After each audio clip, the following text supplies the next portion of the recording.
دوستوں کا اور معزز جو سینیٹرز اور ایم این ایز اور وکلا کا بھی، یہ بیسیکلی اسٹرگل تو مشترکہ ہوتی ہیں اور اس میں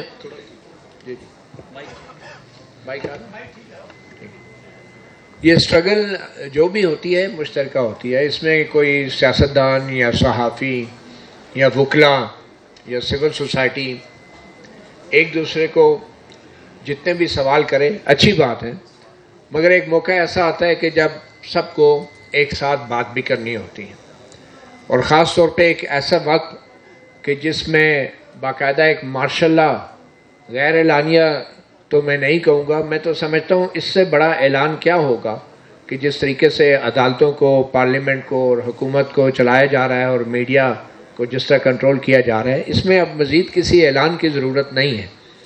تو میں تو سمجھتا ہوں یہ ایک اعلانیہ مارشل لا ہے. یہ بالکل ویسا ہی مارشل لا ہے جیسے جنرل ضیاء الحق کے دور میں مارشل لا لگا. اس میں صحافیوں نے بھی بڑھ چڑھ کر اس کی مزاحمت کی، اس کے لیے قربانیاں دی، اور میں آج بھی سمجھتا ہوں کہ میڈیا اس کا ایک طبقہ جو ہے وہ نشانے پہ ہے اور دوسرا طبقہ کھانے پہ ہے. اور جو طبقہ نشانے پہ ہے، کھانے والا طبقہ، اس کو مختلف ناموں سے پکار رہا ہے. جنرل ضیاء الحق کے دور میں بھی یہ ہوا، کیونکہ افضل بٹ صاحب بھی بڑے پرانے صحافی ہیں اور صحافیوں کے لیڈر ہیں، اور یہ جتنا بھی پاکستان کی جمہوریت کا سفر ہے اس میں افضل بٹ صاحب جو ہیں اس کے عینی شاہد بھی رہے ہیں اور اس کے اہم کردار بھی رہے ہیں. اور جتنا کریڈٹ یا ڈس کریڈٹ ہم سیاسی قیادت کو دے سکتے ہیں، میرے خیال میں ہمارا حق ہے کہ ہم اپنی میڈیا کی قیادت کو بھی اتنا ہی کریڈٹ اور ڈس کریڈٹ دیں کہ جن حالات میں آج ہم پہنچ چکے ہیں. تو ضیاء الحق کے دور کی بات ہو رہی تھی، تو اس وقت ایک کھانے والا جو طبقہ تھا وہ نشانے پہ آئے طبقے کو مختلف نام دیتا تھا اور کہتا تھا کہ یہ کمیونسٹ ہیں، یہ کافر ہیں، یہ بھارتی ایجنٹ ہیں، یہ روسی ایجنٹ ہیں.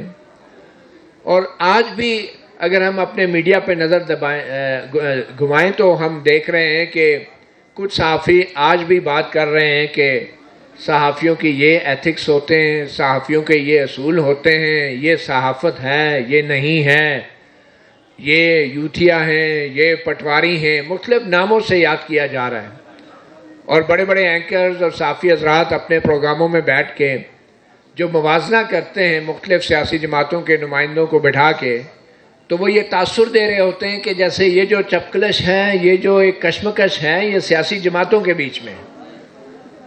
اور ہم لوگ اس ایک بیانیے کا حصہ بن رہے ہیں جس میں یہ اعلانیہ مارشل لا کی جو حکومت ہے یہ پوری دنیا کو یہ تاثر دے رہی ہے کہ شاید یہاں پہ یہ جو اختلافات ہیں، یہ جو چپکلش ہے، یہ جو ایک بحران ہے، یہ سیاسی جماعتوں کے بیچ میں ہے. ایسا نہیں ہے، اور یہ سب ہم اچھی طرح جانتے ہیں، اور بلکہ یہ وہ سیاسی جماعتیں بھی جانتی ہیں جو اس وقت حکومت میں ہیں.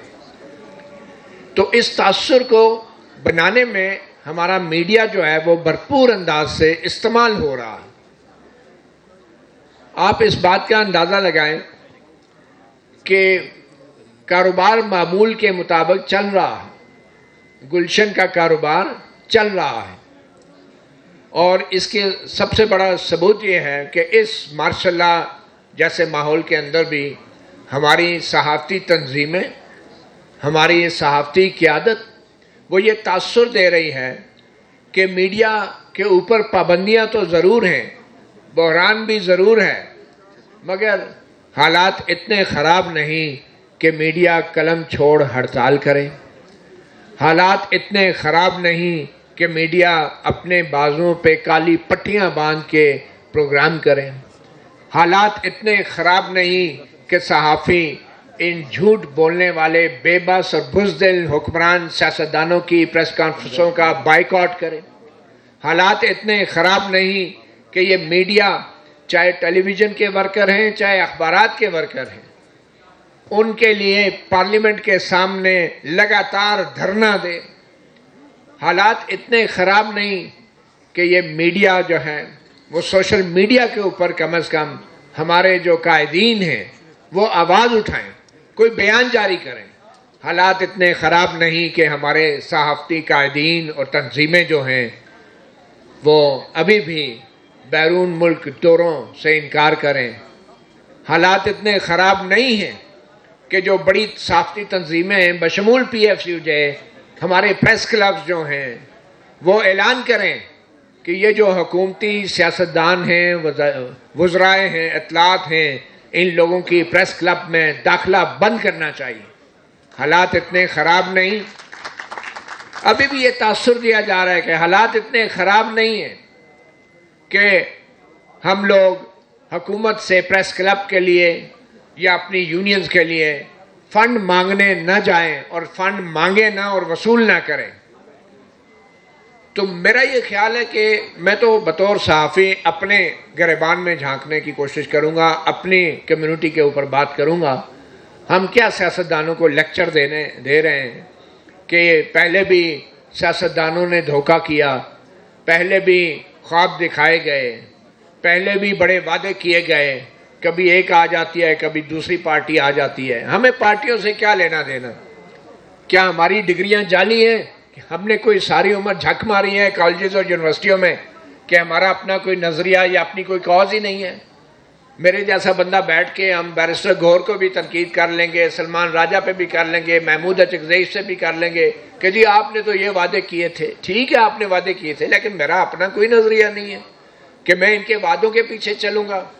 ایک حکومت آئے گی تو اس سے بھی فنڈ پکڑیں گے، دوسری حکومت آئے گی تو اس سے بھی فنڈ پکڑیں گے۔ صحافیوں کے ساتھ کچھ بھی ہو جائے، دو چار نعرے مار لیے پارلیمنٹ کے سامنے، پریس گیلری سے واک آؤٹ کرا لیا، تصویریں بنا لی، پریس ریلیز جاری کر لی۔ ہم کیا کر رہے ہیں؟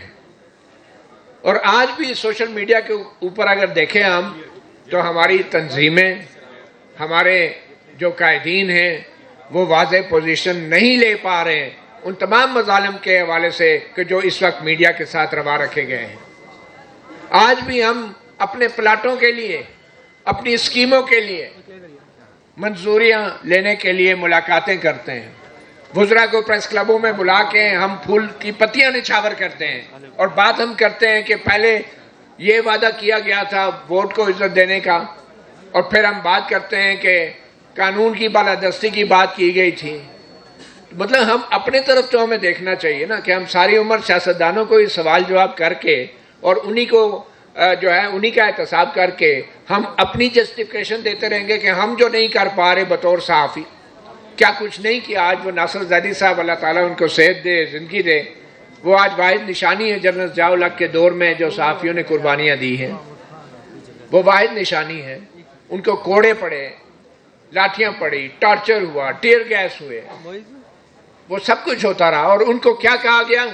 ان کو جیالہ صحافی کا نام دیا گیا۔ اور آج ایگزیکٹلی اس مارشل لا کے دور میں ایک بار پھر صحافیوں کو اسی طرح کے نام دیے جا رہے ہیں، پٹواری صحافی، تو یوتھیا صحافی، اور کیا نہ کیا نہیں کہا جا رہا۔ میرا یہ رائے ہے بطور صحافی کہ اس مارشل لا کے دور میں ہمیں ایگزیکٹلی وہی مزاحمت کی تحریک چلانی چاہیے جو جنرل ضیاء الحق کے دور میں چلی تھی، جو جنرل مشرف کے دور میں چلی تھی، اور بلکہ اس سے بھی پہلے جائیں تو فیلڈ مارشل ایوب خان کے دور میں چلی تھی۔ ہم میڈیا والوں کو، اور خاص طور پہ اب جبکہ سوشل میڈیا کا دور ہے، ڈیجیٹل دور ہے، تو ہر شخص، میں سمجھتا ہوں ہر شہری جو ہے وہ صحافی ہے۔ یہ صحافیوں کی یا صحافت کے پیشے پہ جو چند لوگوں کی اجارہ داری تھی، یہ ختم ہو چکی ہے۔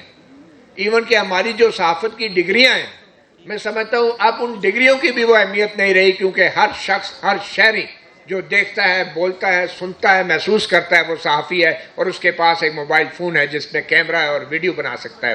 ہر وہ شخص شہری ہے، تو ہمیں ان کو ساتھ لے کے چلنا ہے۔ اور ہم لوگ بطور میڈیا ہم اتنے آبسلیٹ ہو چکے ہیں، اتنے دقیانوس ہو چکے ہیں کہ آج تک ہمارے پریس کلبوں میں یہ چیز واضح نہیں ہے کہ جو ڈیجیٹل میڈیا ہے، جو یوٹیوب چینل ہے، ان کا کیا سٹیٹس ہے۔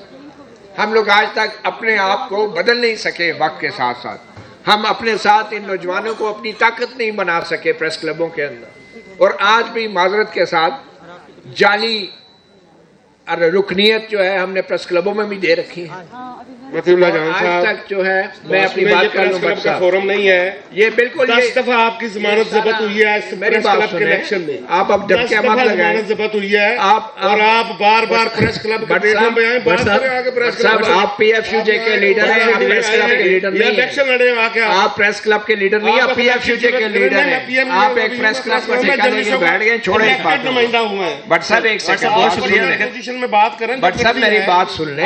آپ پورے پاکستان کے لیڈر ہیں, آپ ایک پریس کلب کے لیڈر نہیں ہے, پورے پاکستان کے لیڈر ہیں. تحمل سے صبر سے بات سن لیں, کوئی بات کنٹینیو کریں. میں بالکل اپنی بات کر رہا ہوں. اور چونکہ ہماری یہ کمزوریاں ہیں, خامیاں ہیں, ہم ناکامی سے دوچار ہیں, اور آج میڈیا کے جو حال ہے اس کے ذمہ دار یہ قائدین ہیں میڈیا کے. آج ان ساروں سے پوچھ لیں جو جرنلسٹ یہاں پہ بیٹھے ہیں, جو میں نے باتیں کی اس میں ایک بات بھی غلط ہو. کیسی بات کر رہے ہیں ہم؟ ابھی سروے کروانے نہیں ہے. میں صرف یہ بتا رہا ہوں کہ جو میڈیا, جو صحافی ہے, جو معاشرے کی آنکھ اور کان ہوتا ہے, اگر آنکھ اور کان کا یہ حال ہے تو ہم باقی کسی سے کیا گلہ کریں گے؟ تو میں تو صرف اپنے بارے میں بات کروں گا. میں کسی سیاستدان سے کو نہیں جانتا.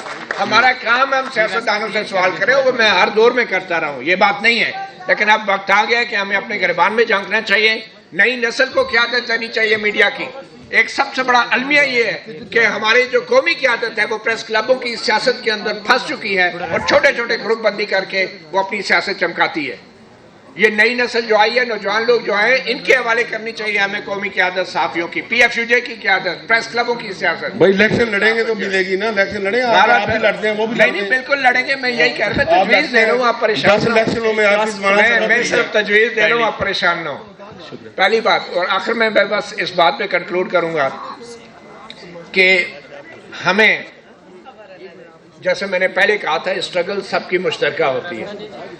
اگر ہم لوگ اپنی صفوں میں اتحاد پیدا نہیں کریں گے, اپنے کام میں جدت لے کر نہیں آئیں گے, نوجوان لوگوں کو موقع نہیں دیں گے قیادت سنبھالنے کا, تو اس وقت تک ہم ایک دوسرے کو ہی بلیم کرتے رہیں گے. اور اس وقت تک ہم جرأت اور بہادری کے ساتھ صحافیوں کے حقوق کے لیے حکمرانوں کے سامنے بات نہیں کر سکیں گے, ان کے سامنے آنکھ نہیں ملا سکیں گے ان سے, کیونکہ ہم ان سے فائدے بھی لے رہے ہیں اور رسمی طور پہ احتجاج بھی اپنا جاری رکھا ہوا ہے. بہت شکریہ. بہت شکریہ مطیع اللہ جان فار یور ویلیوڈ انپٹ.